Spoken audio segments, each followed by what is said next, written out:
I've never used a camera before, so I don't know what this is going to result in, but it's fun. If you look at the Clinton and Obama websites, neither one of them have anything about crime or reducing crime as part of their platform. Why? Is it because it's not part of the national agenda anymore? It doesn't appear to be part of the national agenda. The reduction of crime in New York City seemed to have had a profound impact in terms of what are framed as the most significant kinds of national issues. Clearly you've also got the post 9/11 kind of emphasis on other kinds of things.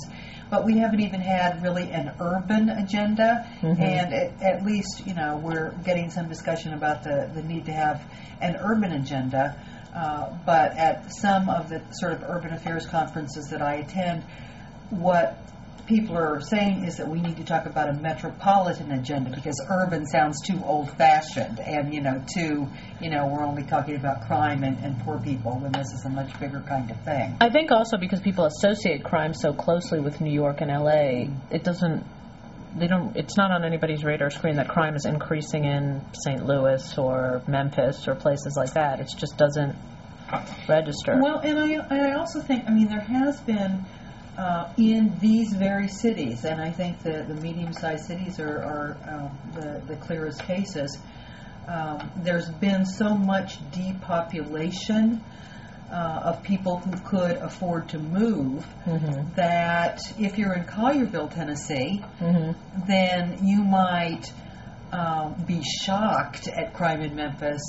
But I had somebody at a Leadership Memphis meeting the other day from Leadership Germantown. We were hosting folks from the suburban leadership groups who said, well, I never watch the news. Nothing that happens in Memphis has anything to do with me or my family. Right. But yet he also wanted to engage in Memphis bashing, and one of the big things was the crime. Right. But yet he's removed himself enough that maybe that isn't going to be the most salient sort of thing in his political agenda. He might not look for a candidate who's going to do something about crime because he might talk about it in contrasting his life to living in Memphis, but it's not, it has part of his agenda like it may have been 20 years ago when those folks were still living in Memphis, and they aren't anymore. Right.